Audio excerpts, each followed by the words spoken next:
Hello, everyone, and welcome to the Winging It F1 podcast. It's the US Grand Prix preview, and we'll be reacting to a few bits and pieces of news that have come out over the last 2 weeks. And to join me, Adam Dickinson, in that reaction and previewing and predicting is Nigel Chu, and from beyond the podcast, Freddie Coates, but we will get on to him later. For now, Nigel, how are you?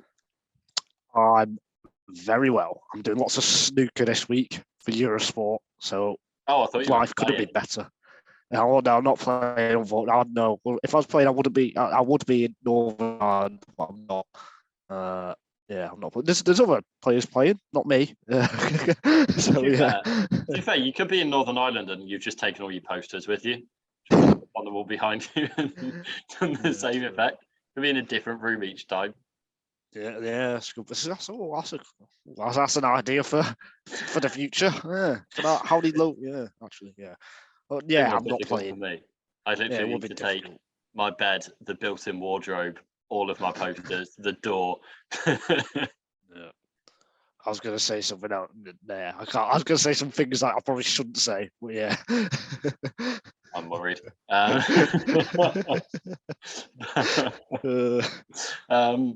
that in your cupboard? No. I say it's open. That's why I keep it open. I've got to. Yeah, probably should clear this before I do the podcast. But hey ho, it's the joy of not even lockdown anymore. It's the joy of starting a podcast in lockdown and never changing it until. Well, we probably never will change it. But hey ho, there's two of us. That's a change. You're in a different place as well. But yeah, yes, it's two of us. That is a change. We must have probably done about 40 of these would have been two of us. No, not 40, 30. 30? Between us two specifically, or like two? When there's been two people. Yeah. Yeah, there are a fair few that I can do while I was in the States, but slacking. Fantastic. So on that note, we'll move on to the two pieces of driver news that came out in Suzuka, but we had quite a lot to talk about after the Japanese Grand Prix. And if you've not heard that podcast or you just want to hear it again, then that's still out there. So go and check that out after this one. But Nigel, stop shaking your head. Those two pieces of news are Gasly moving to Alpine, which was predicted by some people, predicted by me 2 years ago and last year, but not this year. And I predicted it in 1995, mate. We weren't alive then. Only Freddie was alive then. And Nick De Vries going to AlphaTauri. So which one of those do you want to attack? That's a question I wasn't expecting. Let's go with the first one. I thought we planned it for a reason. I will attack it now, Adam, as you move your hands. So Nick De Vries, no.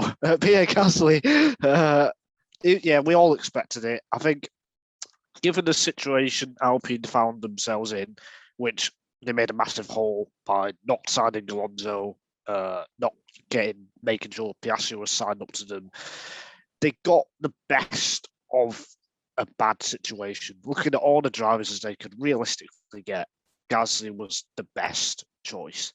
Now, we know about his relationship with Pierre Gasly. They didn't get on very well in their casting in junior days, but they are older now, so I'd hope they have matured and that they can get on all French driver lineup at a French team. So that's always something I think Alpine have kind of always wanted in a way. Now they've got that. So it'll just be interesting to see how the team dynamic gets on. And I do feel, even though they will have matured, there could still be a few incidents, let's say, like we saw between Esteban Ocon and Sergio Perez in 2017, 2018 at Force India / Racing Point.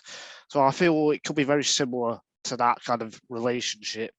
Obviously, depends how good the car is next year, but if it's similar to the performance they have this year, they should be, punching right up there, I think.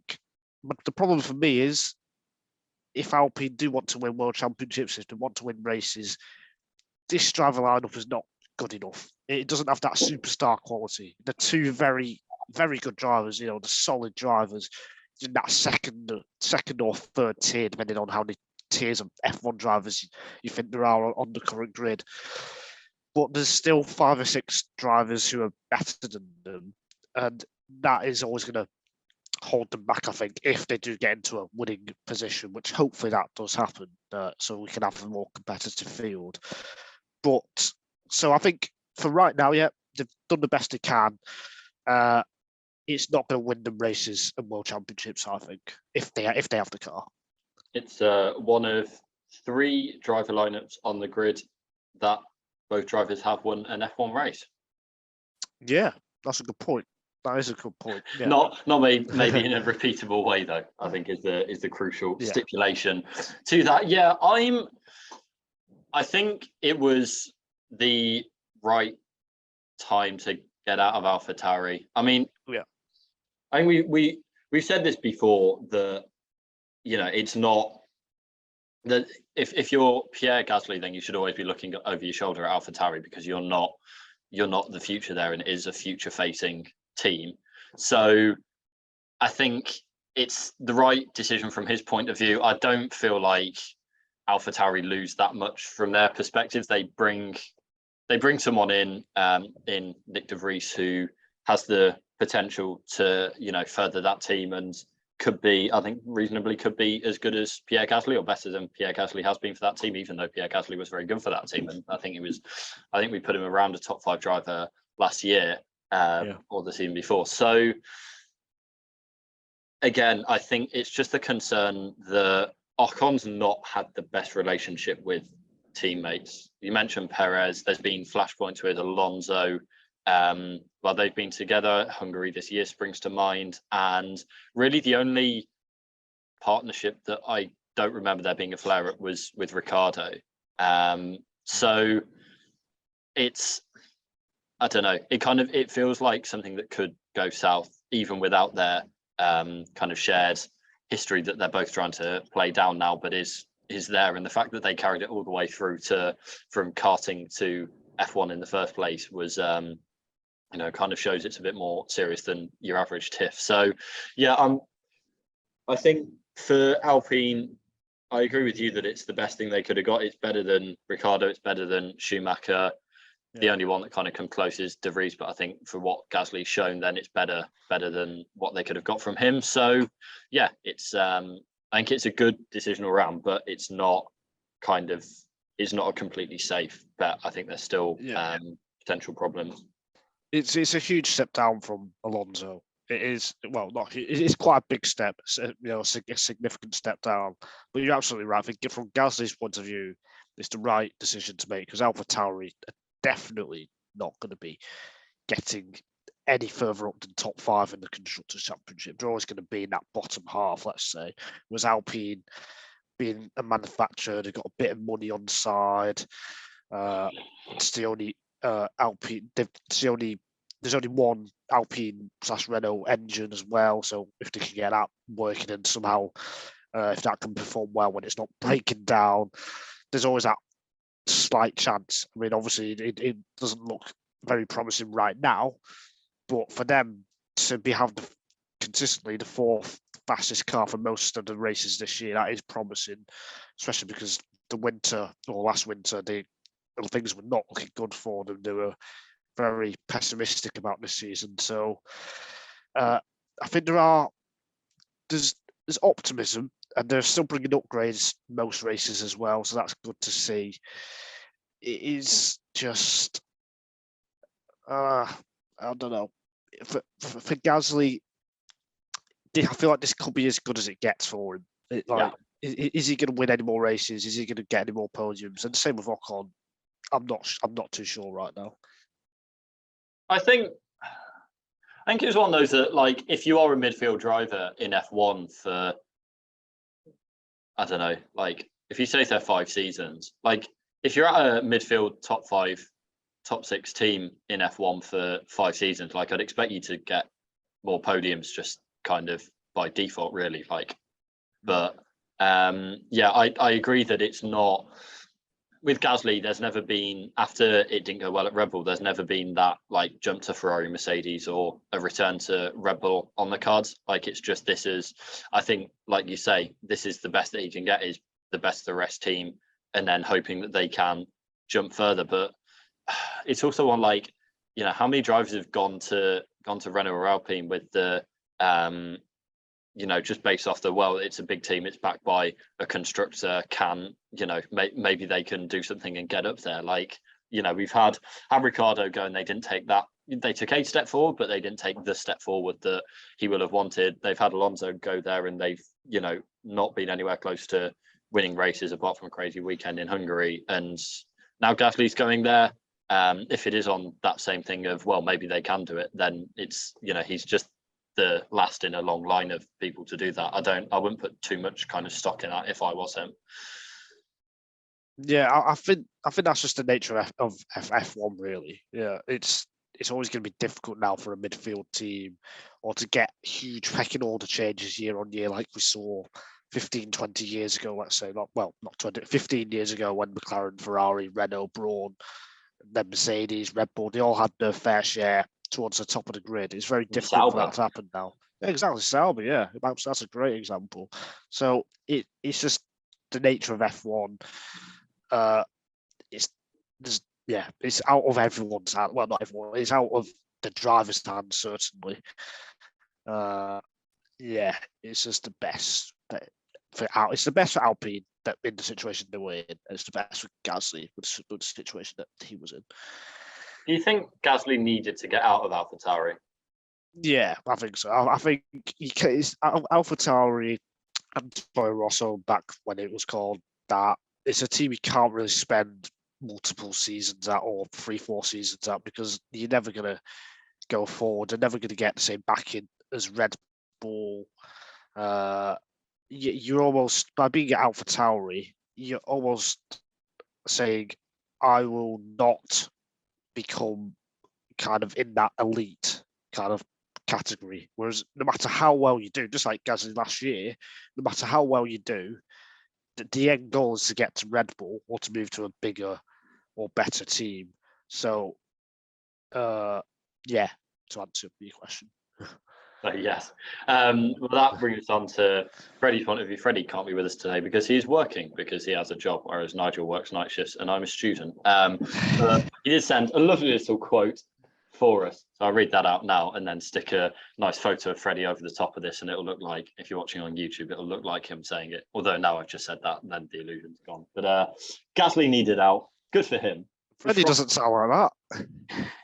I did in the before we started recording, and I tried channeling Freddie's voice, but I couldn't nail it. I could do Nigel's perfectly. We'll just do it in mine then. Yeah, but put a picture of you on the top. Gasly needed out. Good for him. Was frosty with top, but he's capable. Hopefully, he can strike up a good relationship in the team, and as that team grows with Ocon, he can slot in alongside well. I'd imagine he'd go well there. With De Vries, well, he's very good and deserving of the place. AlphaTauri is shrewd with him to get into the midfield. I think there are better FE drivers, but if we're legitimately using that talent pool, he will equip himself incredibly well and is an excellent grafter as well as hugely intelligent. Hopefully, he doesn't employ some of his very sketchy defensive driving, but I reckon he will. And that's a perfect segue onto Nick De Vries. So that's the second piece of news that broke at Suzuka. Again, yes. Nigel, what are your thoughts?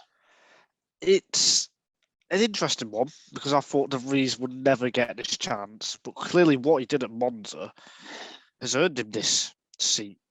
He's always said, when I spoke to him at the London Formula E event at the end of July, I don't know, I could see, just had to get out there. He said he was all out. No, when I spoke to him, he said it was out of his hands basically. And that's the situation he's been in for the last 3 years. Things have always had to happen for him to get that chance in F1, and now this has happened with first everything happening at Alpine, which is like Gasly to joining Alpine. So now that seat is opened up at AlphaTauri for him, and he did his job. He performed, got points on his first weekend, beat Latifi, and no matter what you think of Latifi, to beat anyone who's been in F1 for 2 or 3 years, that is an amazing job. So, yeah, I think he deserves it, not just based on that one performance, which was exceptional, but after all, he is an F2 champion. And no matter what you think of the field as well in 2019, it wasn't the strongest field. he still beat them all relatively comfortably. And I think anyone who does that deserves a chance. Now, there were kind of, let's say, claims that De Vries is a bit of a tyre eater, and that informally that wouldn't really suit him. But then he went and won the World Championship last year, not this season, last year. It was a bit of a strange championship with the qualifying format that formerly had before this season. It just meant that the winner only scored like 99 points from 15 rounds, which is ridiculously low. It's just about consistency rather than raw pace. And in the latest Formula season, De Vries was the second best driver to Stoffel Van Dorn, his teammate of Mercedes, who Van Dorn went on to win the championship. So in a way, you're taking the average, or maybe just slightly above the average of a Formula E driver, putting him into F1, and then we'll just see how that goes. So I think that in itself is really interesting to see what someone who's been in Formula E for a few years, what can they do in F1? And I'm quite confident De Vries will do quite well. I think, if anything, F1 suits him a bit more. I think he's got a bit more of that raw natural talent and ability rather than Formula E, which is a bit more, let's say, technical, I think. So I think F1 will suit him more than Formula E, I think. Yeah, I agree. I think it will be interesting to see how De Vries goes coming from Formula E and coming from a up and down junior career as well, where, as you say, it finished very strongly with his win in Formula 2, but it wasn't all smooth sailing up to that point. And I know you're just saying that he's an average Formula E driver because I don't know enough about Formula E to disagree. But yeah, I think for AlphaTauri, it's probably the best hire they could have had. Unless, what do you think they should have taken Drugovich?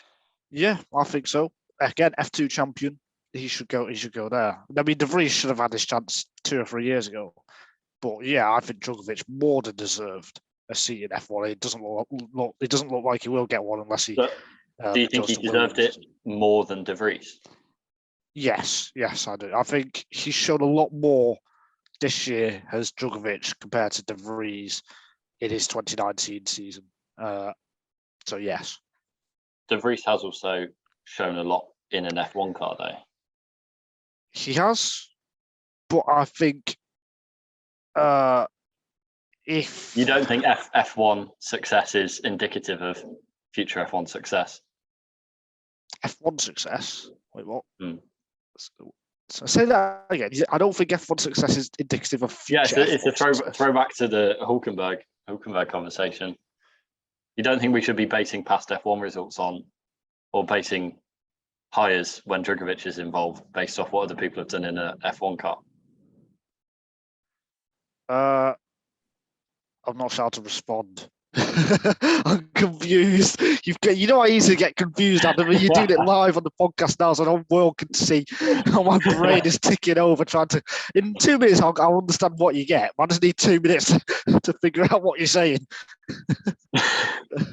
So basically, I'll help you along because we don't have 2 minutes to just sit here doing nothing. So does the fact that De Vries has shown that he can perform in F1 in pretty difficult circumstances when he came in Monza, does that not elevate him in how much he deserves? Yes, it does, but they should both get F1 seats. But which one deserves it more? I think Drugovich deserves it more. But they should both get seats. So is that based off one season? Drugovich, no, it's based on his career so far. But you said when I first asked, you said based off how well he'd done this season, then he deserves the seat more than De Vries. Yeah, because he got to take the latest season as, I guess, a big factor, not the factor, but a big factor. And for someone who's cruised his way to the F2 Championship, beaten some very, very good drivers as well, easily, I think he has to get a seat in F1. I feel to take up what Freddie would usually say, that he doesn't think Porsche is very good, so that would subtract from the caliber of driver. Porsche is very, very Freddie isn't here to argue the point further. So he should be an F1. Yeah. So one championship season? Are you saying one championship season from De Vries from Drugovich outweighs De Vries's championship season, his Formula E winning season, and the way he performed in an F1 car this season? His Formula E winning championship season wasn't that impressive. I mean, that's the season he won it, 2021. It was just a crazy year. Literally about 10 drivers could have won it that season. He came out on top thanks to being there at the end, having a bit of fortune as well. But I really do think Drugovich is one of them drivers who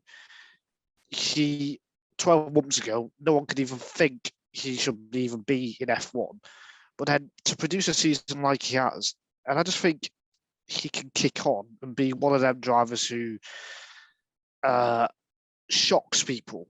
I think he's definitely changed my opinion of him over the last 12 months. Yes, and I think he's shown that raw talent, shown maturity as well, and I think those are key factors when you want to be an F1 driver. But that's De Vries is still very, very good as well. I mean, there's not much between them. They should both be in F1. That's what I'm saying. But you're saying Drugovich should be in F1 more than De Vries? Yeah. If I was choosing who should be in the AlphaTauri seat, Drugovich or De Vries, I would choose Drugovich, yes. But De Vries should also go somewhere else, yeah. Well, that goes back to the problem that what do you think? I think it's a good hire. I think based off, again, Drugovich or De Vries, if you're AlphaTauri, who you picking? De Vries. Okay. Because I think most importantly, you want someone who can get it done in an F1 car. More important than anything else is what they've done in an F1 car for me. And granted, Drugovich hasn't had that chance, but if you've seen De Vries, you've seen what he can do, that he can step into a different car than he drove in FP1 and immediately go be fast and score points in his first F1 race. Then I think that was one weekend though. Okay. Right. So Antonio Giovinazzi on his F1 debut 2017 Australia, he jumped in last minute to replace Pascal Wehrlein. It was amazing. I think he was very close or beat his teammate Ericsson, got into Q2, and then he has 2 crashes in China the next weekend in qualifying and the race, pretty much the same point of the track. And his stock just completely fell and he didn't return to F1 until 2019. Yeah, 2019. So it could be a very similar situation. Say if De Vries drove in Singapore, for instance, if he has a mistake or crash or doesn't look as good compared to Monza, then people wouldn't be shouting about him as much as he has. So I don't think you can just go off literally one weekend of racing. So do we just need to completely write that off? No, I don't think you can write it off. I think it's a fantastic starting point, but you got to prove yourself again, I think. But how can he do that if he doesn't get an F1 seat? Well, Drugovich hasn't had an F1 chance at all. No, but how can he prove himself if he doesn't get the F1 seat? You could say the same about Drugovich, can't you?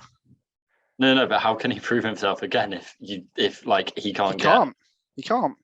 Right. So that's a neither can any F1 driver who's not got an F1 seat. Any racing driver, sorry. Yeah. So if you've seen what he can do as a one-off, does he not deserve to then be able? Yeah, I'm saying he deserves the seat. They both deserve the seat. Drugovich just deserves it a tiny bit more than me. Literally a tiny bit. That's all we're talking about. But you're saying he doesn't deserve the seat. Fundamentally, he deserves the seat. Drugovich deserves it slightly more. Only one driver can yeah. So fundamentally, he doesn't deserve to have the seat because Drugovich does. I know you think he's very close. Nick De Vries deserves to be in F1 next year. Felipe Drugovich also deserves to be in F1 next year. But you're saying the remaining seat, he can't. You don't think he should get because you think another driver should get it. Fundamentally, that's what you're saying. For that, yeah. If I was AlphaTauri team, but I would choose Drugovich. Yes. That's what I'm saying. Yeah. Yeah. So then, De Vries doesn't get that chance to repeat it, but I feel like he does, having shown what he can do. If you're an F1 team and you see that, that's what I would buy into. because most So of why what don't you he's done think winning the F2 championship by a mile with 4 races left deserves the seat instead? I mean, De Vries won it by a mile as well, didn't he?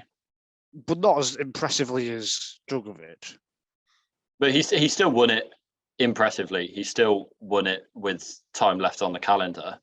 So do you think at the end of 2019, did you think De Vries should be in F1 the next year? Yes. Did you honestly think that he should be in F1 at the time? I didn't really think about it at all because there wasn't a chance that he could. Okay. Like it just wasn't really on the table. There was one driver who stepped up, and that was kind of a done deal. Well, this is the same with Drugovich. It's not really on the table now, is it? But like we're talking about whether it should happen. It has been No, earlier. because where was he going to go? Where was he honestly going to go? AlphaTauri. That when I said that, I was just hoping in a way.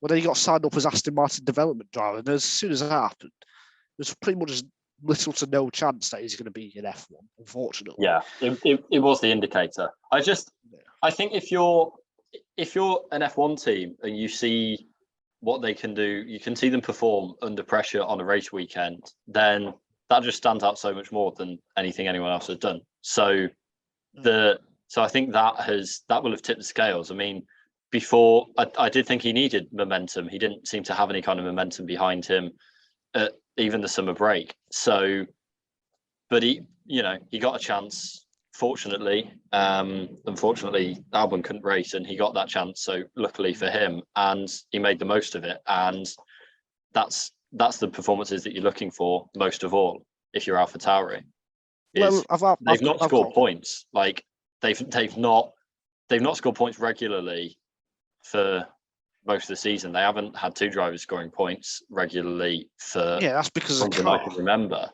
That's because of the car.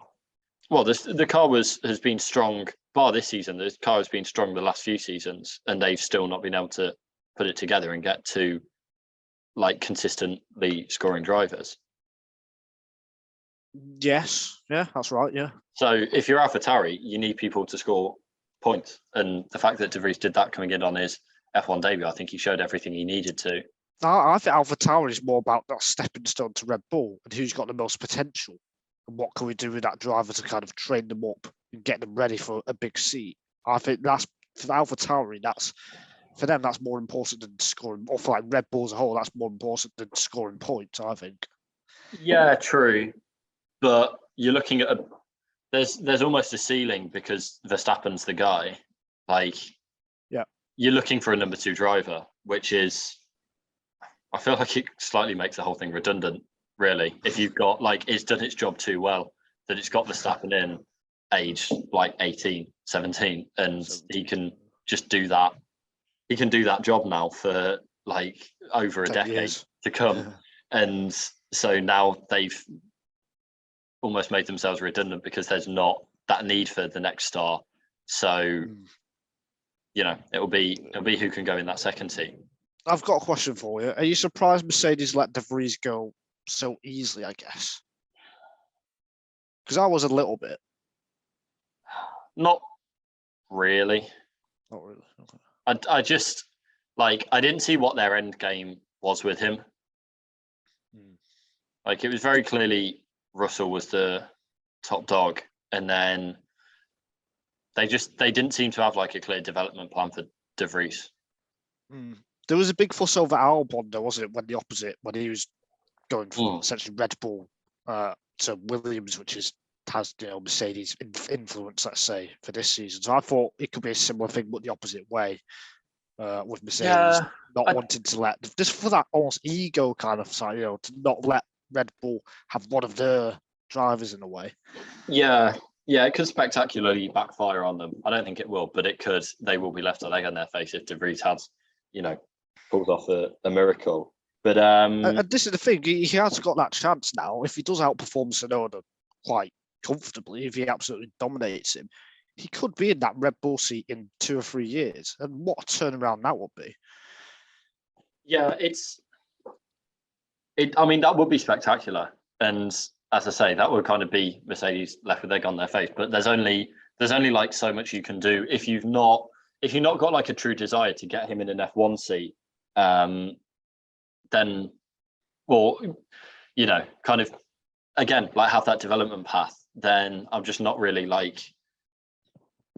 I'm not really sure like what they could do to like either force him to stay or persuade him to stay. And if they do, then that just gives them, they are forcing him to stay, that just gives them a really bad look for other drivers where, if you're a F3 driver who's on the phone to Mercedes or an F4 driver on the phone to Mercedes, and you see how they're treating De Vries when he's got the chance to step up into F1 with a different team, like when Mercedes have given him a comparative lack of interest, then that would just count against them in the long run, I think. So, yeah, I just don't think it was worth that. And again, with Albon, like, it's not,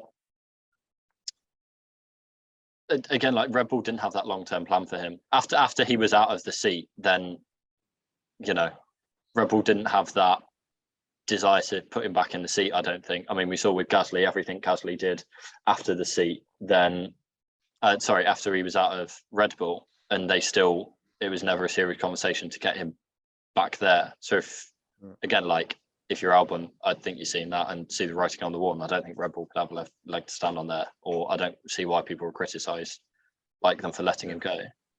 Do you think De Vries is going to do well? How's he going to fare against Tsunoda? Because I think it's a fascinating lineup in a way, because I still rate Tsunoda pretty highly, even though the last 18 months he hasn't quite been able to show that. And in a way, it is a make or, well, no matter who he was going to be against, it was always going to be a make or break for him. And with Gasly leaving, will Tsunoda be expected to always lead the team in a way? And then if he does get beat by De Vries, that'll pretty much end his F1 career. So I think it's a fascinating lineup for AlphaTauri next year. Yeah, I mean, when we're talking about Drugovich and De Vries, then I was thinking they could both be in the team next year. I don't think it's that far off happening, to be honest. Like, if Tsunoda hadn't signed a contract, you mean? Sorry, the year after next. Like, the year after next. Okay. I feel like, again, if Tsunoda doesn't perform, like you said, it's going to be pretty tough to hold on to that seat. He might be saved by Honda returning with those hooks going on. We don't know. That might be his saving grace. But outside of that, I think it would be quite low. I think he does need to outperform De Vries, but there's that incentive there that having, as long as De Vries isn't, really just perform, catastrophically below the level of the car, there's the incentive for Tsunoda, because if he can take it to De Vries, if he can outperform De Vries, then it will put him in a lot better stock. So I think the incentive's there, that it's not just like beating up on Latifi or Kubica. Then it's there for Tsunoda to take. But I agree. I think it'll be a fascinating battle. I think De Vries can take it to Tsunoda. I think it will be close, and then it seemed like that. It can just be who gets kind of the look of the draw in like Kvyat and Albon at Hockenheim, something like that can really swing the pendulum. But I think it will be close, and then it's just kind of down to either who executes or who gets that bit of a slice of luck. And I think my last point on this, for De Vries, in a way, he's going into it with a lot less to lose, because I don't think in his heart of hearts he thought he would get this chance in F1, given that he didn't get it 2 or 3 years ago when he won the 2019 championship. And he's 27 years old now. There's not many F1 drivers usually in this new era we're kind of in, where you have to be super young to get into F1. There's not many 27-year-olds who jump into F1. Yes, it was more common 15, 20 years ago, but things have changed now. So in a way, he's got a lot less to lose. He can drive a bit more kind of with less pressure, certainly, I think. And that could help him. So I think it will be a close fight. I think Tsunoda will have the upper hand. But equally, I think De Vries will impress at times as well. I'm just not sure. I think he's got some mistakes in him. I think that's so does Tsunoda as well. Of course, hopefully he can iron those out. But I think De Vries could be of similar nature, I think. Yeah, I agree on that point. I do think there are mistakes there, and I think on maybe the flip side, like, it's not, obviously Tsunoda's got the experience going into the season, but it's a long cold season now. Like, there's plenty of time, even if you're down in the first leg. Like, there's plenty of time to come back. First leg, like a 4x100 meter relay. Yeah, yeah. Then, who was it in? No, I don't know British. I don't know English runners fast enough. There was a great Commonwealth Games 4x400 meter race. I think it was this year. Yeah, it was the men's. Like, England were leading by a ton going into the third leg. Oh yeah. And then I can't remember who it was. I think it was one of the Caribbean teams. Just like pulled it back really quickly. We're getting off topic, but yeah. Point being, even if you're behind, after the first chunk of the season, then there's still plenty of time to reestablish yourself and get up there. So it's not that experience versus rookie factor isn't as much as it would have been in 10 years ago, 15 years ago. Although you don't have testing now, you could argue. Whereas no, back then, true. you would have had testing every week when you're not racing. So the Australian Grand Prix is testing. Yeah. But yeah, I think both of them are. I think both of them are good hires. I think the Gasly one is the best bit of business out of the two. I think, even though I've for who? For Alpine or for AlphaTauri? Well, I think Gasly to Alpine is a better move than De Vries to AlphaTauri. Because again, although I've been against Drugovich, the standard of other drivers that were around for Alpine, I think they got considerably the best one. Whereas there was a bit more competition for the AlphaTauri seat, I think. Yeah, that's not something I thought about. Yeah, I think I'm going to agree with you on that confused again. I get what you're saying. I'm confused. No, I get what you're saying, but I mean, they're two completely different teams, aren't they? So I think they got nearly the best of. Well, Alpine got the best of what they could. AlphaTauri, it's a toss of a coin between Drugovich and the Vries, really. So yeah. Well, there we go. Anything else you want to add? What, in general, my life, or no, on these two drivers very specifically? Right. These two. No, thank you, Adam Dickinson. There's nothing I want to add right Actually, now. Go on. Going back to Gasly, do you reckon it will flare up between him and Ocon? Because I can see it. I really Alpine isn't the most quiet team some of the time, and Ocon's not kind of the quietest driver either.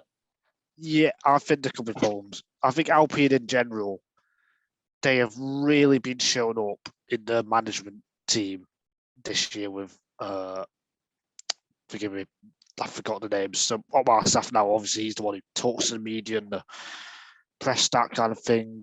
But we've not seen the other.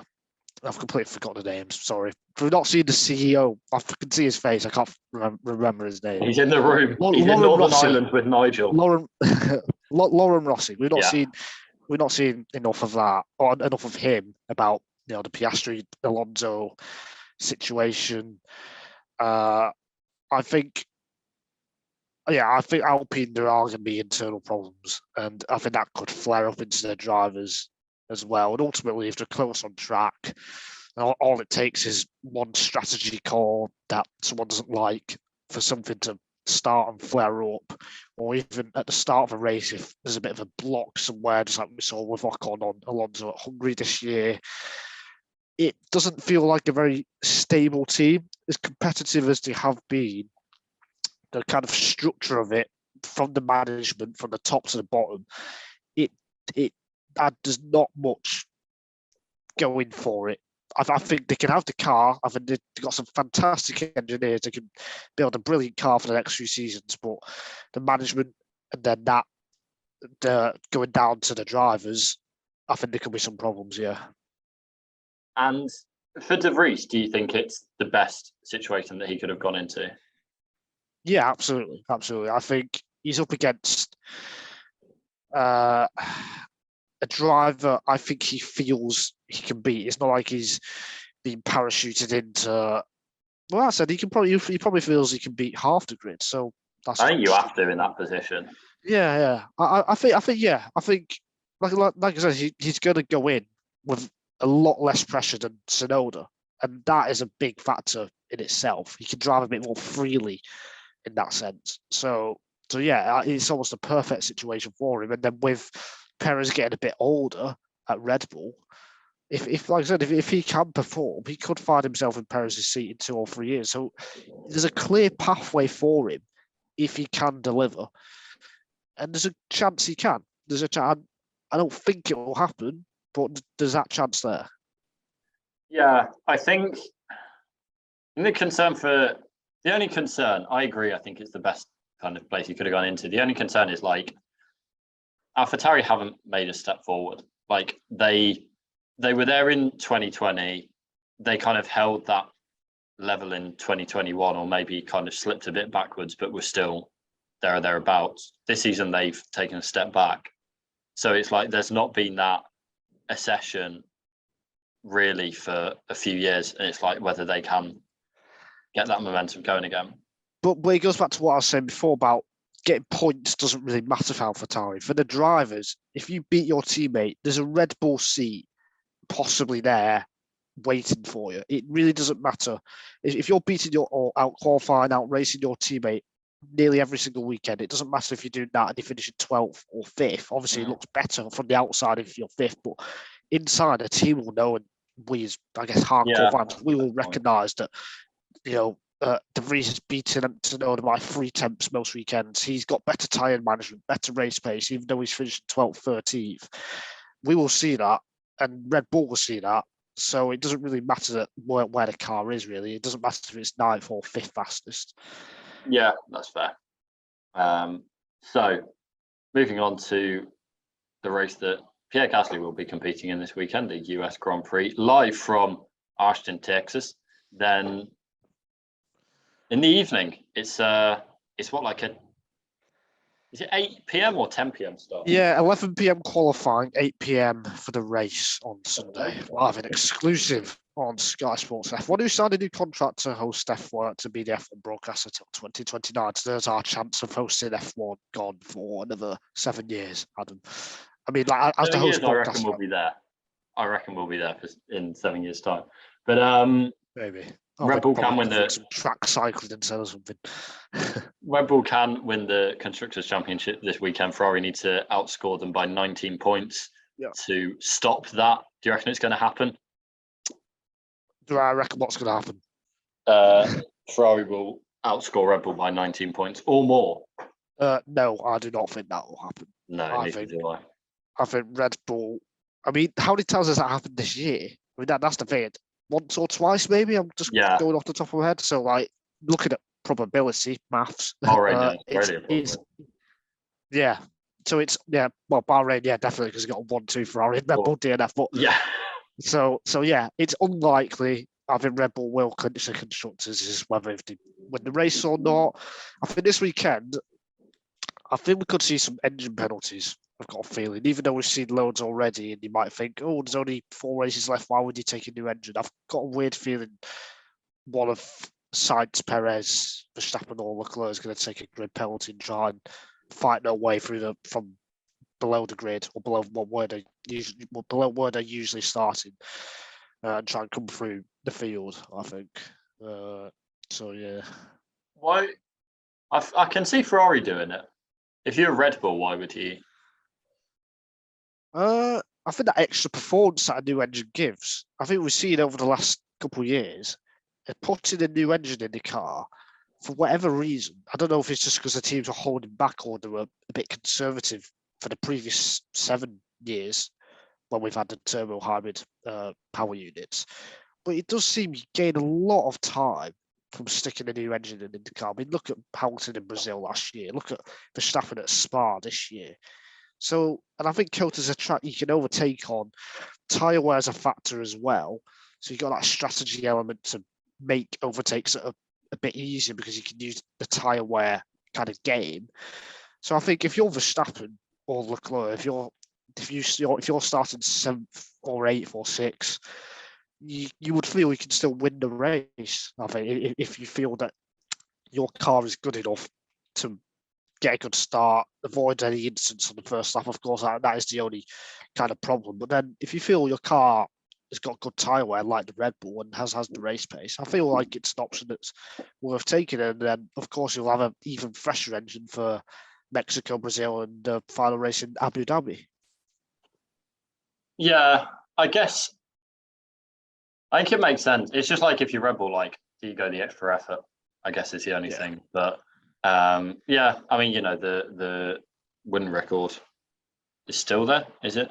I've lost track of. Yeah, the wins. Yeah, so he's on 12 wins now, Verstappen. The record's 13, so he needs 2 more to break it. So that is, the only record, because the podiums he can equal for the most podiums, which is his own from last year, and obviously the most consecutive wins, that's gone now. Yeah. Yeah, I think I can see Ferrari doing it and just trying to really make a statement at the end of the championship. Maybe Red Bull will too, to stop that. But yeah, it's just, maybe whether it's like more complication than is necessary, we shall see. But Freddie had a point, didn't he? Freddie had a Freddie had some words. I think we should bring. I like CotA. Cena won the most underrated 2020. I'll hold this up, and then at least I'm doing the. Cena won the most underrated 2021 races, I think. Could be very interesting because the resurfacing at that start of the year was very bumpy in recent visits. Could have a completely different feel to it and might favour a more smooth car. Who knows? Interested to see what Aston Martin can do, because that's shaping into a car for all seasons. And with weather set fair, maybe they'll be able to get into the mix and beat Alfa Romeo in the constructors. Nearly said AlphaTauri there. Overall, very interested in the reaction to the 2022 pecking order on the new track. Yeah, I'd have to agree with that. I think the bumps will play a part as well. They've resurfaced it, like Freddie says, so it could be different. And yeah, last year was a great race. It was a proper, I remember talking about it afterwards. It was a proper old school kind of strategic, top 2 drivers in the world, best 2 teams, equal cars, equal pace. It was an absolute slugfest. And yeah, it's absolutely right. One of the best races of 2021. Very quickly, what's your top 3 prediction? Verstappen, Leclerc, Perez. I'm going Verstappen, Perez, Sainz. But that is everything. Thank you very much for listening, and we will see you for the CotA review podcast next week. So enjoy the race. Don't stay up too late. But until then, goodbye. Wait. No.